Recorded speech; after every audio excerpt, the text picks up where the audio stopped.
Setelah pertarungan selesai melawan Lich Hadrum, karena kutukannya sudah hilang, Chan Chun berpamitan untuk pulang ke Black Forest.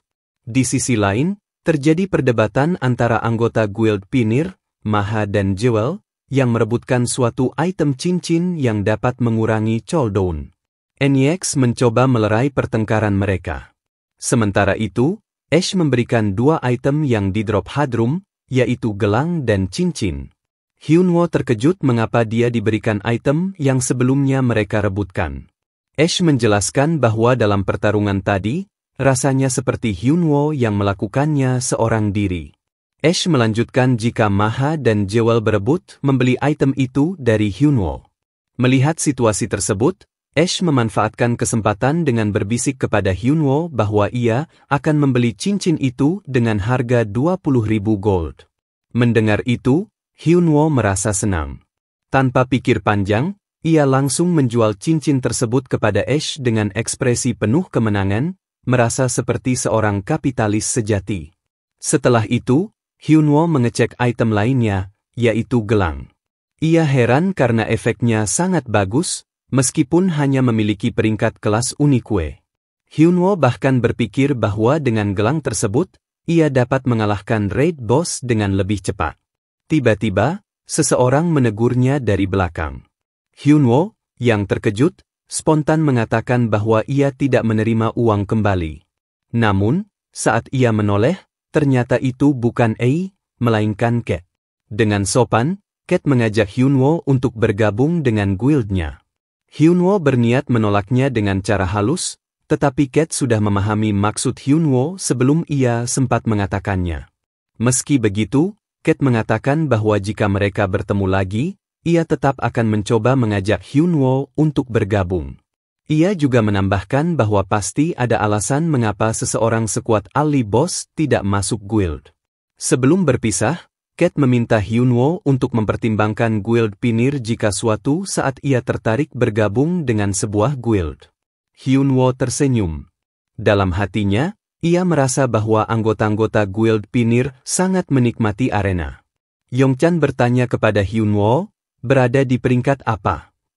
Hyunwoo menjawab bahwa ia berada di peringkat bronze di Colosseum, meskipun levelnya baru 93. Hal ini mengejutkan Yongchan, karena biasanya pemain di peringkat bronze sudah mencapai level 120-an.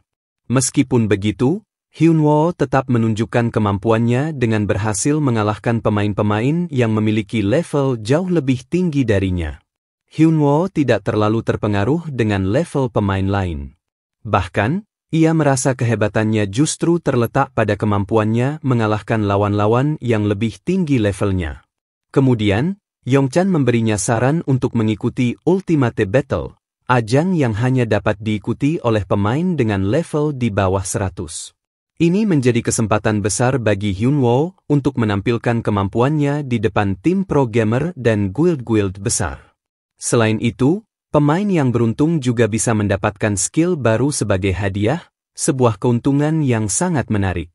Namun, Hyunwoo harus memilih dengan hati-hati mode kompetisi yang ingin diikuti. Ada 3 pilihan dalam Ultimate Battle, PvP, tes sihir, dan evaluasi pencapaian. PvP mungkin tidak terlalu menarik jika lawannya memiliki level jauh lebih rendah, karena itu akan membuat pertandingan menjadi kurang seru. Namun, ia menyadari bahwa ada kesempatan lain yang lebih menarik, seperti memberikan sedikit petunjuk tentang King of Masked Fighter yang tengah naik daun.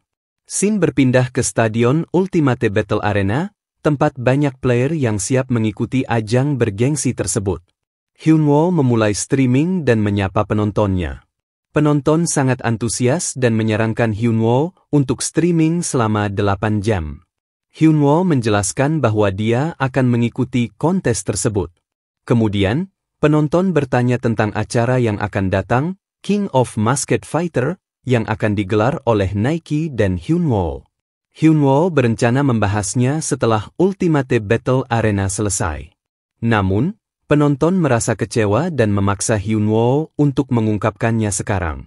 Hyunwoo tak menanggapi, malah menyebutkan bahwa dia akan bertarung menggunakan belati tumpul. Penonton yang melihatnya merasa perbuatannya nekat, tetapi Hyunwoo hanya tersenyum dan menyuruh mereka untuk menilai sendiri setelah ia bertarung apakah itu benar-benar nekat atau bukan. Hyunwoo sudah memasuki arena pertarungan. Lawannya yang melihat Ali Boss merasa senang dan hendak meminta tanda tangan, namun belum selesai berbicara, ia sudah dihajar Hyunwoo tanpa ampun. Hyunwoo kemudian membantai peserta lainnya dengan ekspresi datar, meskipun gerakannya tak dapat diimbangi lawan-lawannya. Singkat cerita, Hyunwoo berhasil mengalahkan 10 peserta, namun wajahnya tetap datar. Ia menyesal, karena gara-gara penontonnya yang memancingnya, ia jadi membantai musuh tanpa memikirkan apakah kontennya menarik atau tidak. Meski begitu, ia tetap akan mengunggahnya. Di ruangan tes sihir, seorang NPC penanggung jawab bernama Wans meremehkan Hyunwoo.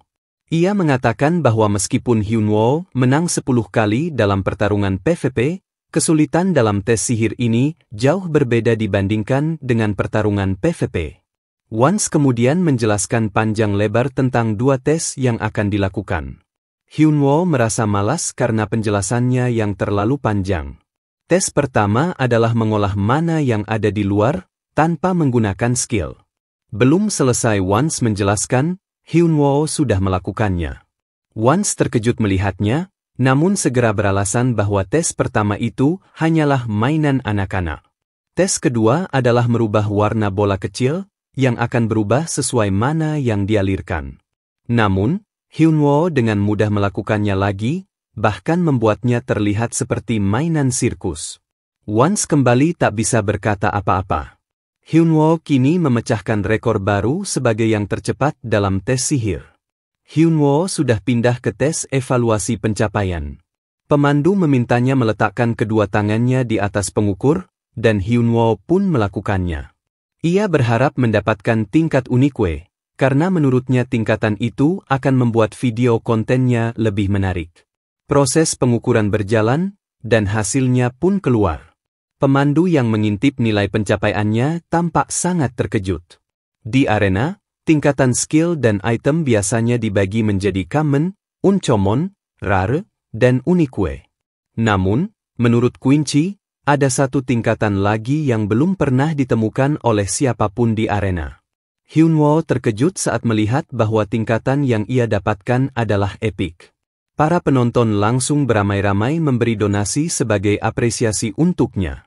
Hyunwoo masih terdiam, tak mampu berkata apa-apa, sementara penonton mulai merayakan pencapaiannya. Pemandu yang sebelumnya bengong tak percaya, akhirnya tersadar dan segera memberi selamat kepada Hyunwoo. Pencapaian Hyunwoo pun ditampilkan.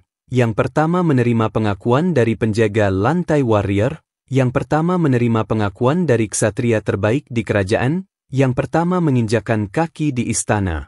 Yang pertama menyelesaikan 100 kemenangan beruntun di Kolosum, yang pertama bertemu dengan raja, yang pertama menaklukkan naga gurun sendirian, yang pertama menjadi murid ksatria terbaik di kerajaan. Penonton yang melihatnya merasa takjub atas pencapaian Hyunwoo yang berhasil menjadi yang pertama dalam semua rekor tersebut. Dengan malu-malu, Hyunwoo mengatakan bahwa itu bukan apa-apa, meminta penonton untuk tidak terlalu memujinya, meskipun ekspresi konyol haus pujiannya terpancar. Penonton yang melihatnya pun bertanya-tanya, bagaimana mungkin topengnya bisa berekspresi seperti itu. Akhirnya, pemenang dari Ultimate Battle Arena diumumkan. Kalian pasti sudah bisa menebaknya, pemenangnya tentu saja Hyunwoo. Sampai akhir acara, Hyunwoo tetap memasang wajah konyolnya. Hyunwoo sudah berpindah ke area hutan untuk memenuhi janjinya menjelaskan acara King of Masked Fighter. Ia menjelaskan bahwa peserta yang bertarung akan menggunakan topeng dengan tujuan menyembunyikan identitas asli mereka. Karena peserta terdiri dari nama-nama besar, skill dan kelas mereka pasti sudah diketahui. Dengan memakai topeng, mereka tidak akan tahu identitas lawan dan hanya bisa bertarung murni dengan kemampuan, bukan strategi, karena tidak mengetahui kelemahan lawannya. Hyunwoo kemudian melanjutkan penjelasan seperti yang sudah ia sampaikan di video sebelumnya, membuat penontonnya semakin antusias dengan acara tersebut. Di akhir, Hyunwoo mengungkapkan bahwa hadiahnya adalah mendapatkan tanda tangan dan foto bersama Ali Boss. Hal ini membuat penonton langsung kecewa. Bahkan ada yang berkomentar bahwa Nike pasti menyesal bekerja sama dengan Ali Boss. Namun, ada juga penonton yang menulis komentar bahwa jika tanda tangan Tangi mungkin akan ia pertimbangkan di pegunungan liar, Hyunwoo berencana menyelesaikan quest yang ia dapatkan setelah menyelamatkan dwarf waktu itu. Quest tersebut memintanya mencari suku Paron Merah yang tinggal di pegunungan liar, dengan hadiah senjata Golden Hammer. Karena selama ini melawan Raid Boss tak memberinya senjata, Hyunwoo memutuskan untuk menyelesaikan quest itu. Tanpa ia ketahui, Tianho bersama bawahannya juga sedang berburu di area yang sama. Tianho menyuruh bawahannya untuk menghubungi rekan-rekan mereka, lalu pergi lebih dulu. Ketika bawahan Tianho hendak menghubungi rekan-rekannya, seseorang tiba-tiba muncul dari semak-semak, mengejutkan bawahan Tianho. Ternyata orang itu adalah Hyunwoo. Melihat tatapan wanita itu yang menyeramkan, Hyunwoo segera pergi begitu saja. Wanita tersebut, yang sadar bahwa itu adalah Ali Boss, orang yang membuat atasannya kesal akhir-akhir ini, memutuskan untuk merencanakan sesuatu terhadapnya. Setelah menjauh, Hyunwoo merasa ada yang aneh di pegunungan liar ini. Baik monster maupun player, semuanya tampak sangat agresif. Saat menengok ke belakang, ia sadar bahwa beberapa player telah mengikutinya sejak tadi. Ketika ia bertanya maksud mereka, salah satu wanita di antara mereka mengatakan bahwa mereka hanya ingin menantangnya bertarung. Hyunwoo merasa aneh. Bagaimana mungkin mereka menyebut ini tantangan jika mereka bergerombol? Wanita itu kemudian menjelaskan bahwa ini karena Ali Boss telah membuat orang yang ia segani jadi kesal. Hyunwoo tidak menanggapi penjelasan tersebut dan memilih kabur dari gerombolan itu. Namun, wanita itu segera memerintahkan rekan-rekannya untuk mengejar Hyunwoo. Menghadapi 4 player dengan level 150 jelas sangat berbahaya. Hyunwoo pun bingung kenapa hal seperti ini terus terjadi. Sebelum arena, dulu Hyunwoo pernah bermain game lain, dan di game itu ia berada di peringkat atas. Suatu hari, sebuah guild mengajaknya bergabung. Namun, Hyunwoo menolak, yang membuat pimpinan guild merasa tersinggung dan menjadikan Hyunwoo sebagai sasaran PK. Setelah itu, Hyunwoo terus diganggu, bahkan difitnah di komunitas oleh anggota guild tersebut. Game yang awalnya sangat menyenangkan bagi Hyunwoo, kini berubah menjadi sumber kelelahan dan stres baginya. Akhirnya, Hyunwoo memutuskan untuk meninggalkan game itu. Hyunwoo berhenti di atas jurang, sementara musuhnya sudah bersiap di depannya untuk mengeroyok. Teringat masa lalu yang memuakkan, ia akhirnya menyadari perbedaan antara dulu dan sekarang. Kini, ia mempertaruhkan hidupnya di arena ini, bukan sekadar permainan biasa. Hyunwoo tak lagi berniat kabur. Dengan tegas, ia berkata, "Maju kalian semua." Begundal bernama Chen meminta untuk melawan duluan.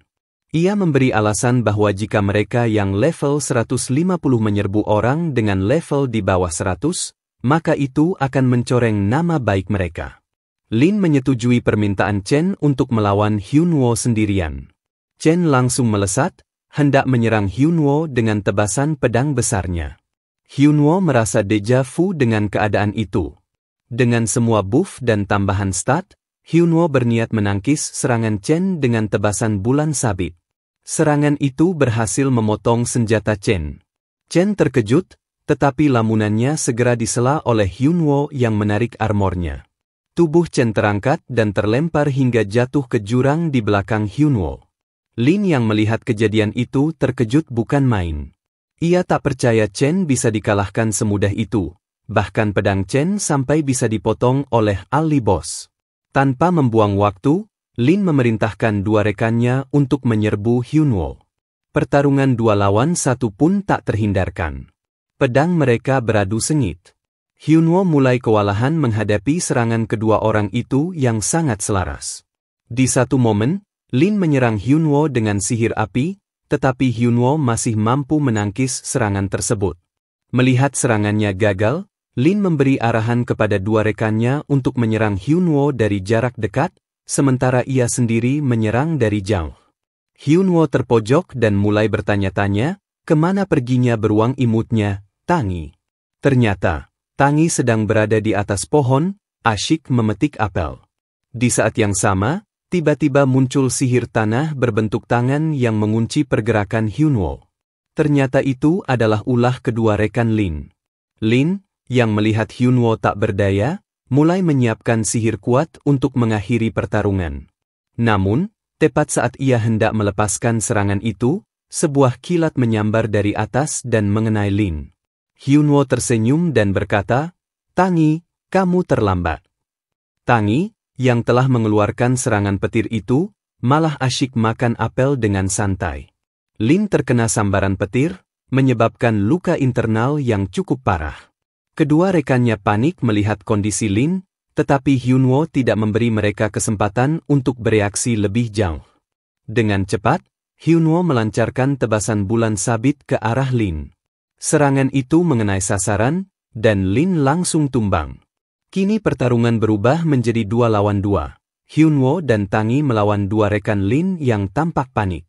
Setelah kekalahan melawan Hyunwoo, Lin melaporkan semua yang terjadi kepada Tianho.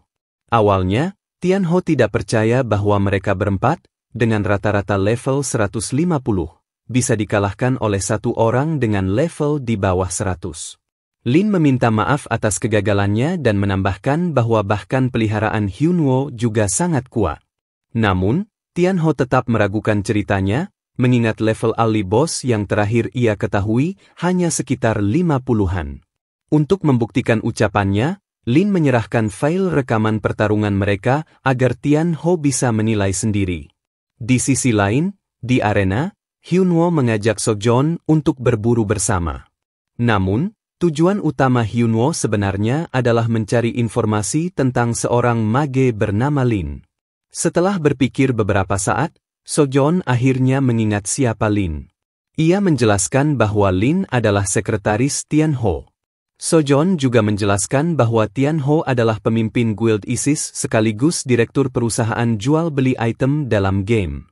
Tianho memanfaatkan kekuasaan guildnya untuk memonopoli item di wilayah tertentu dan memanipulasi harga di pasaran.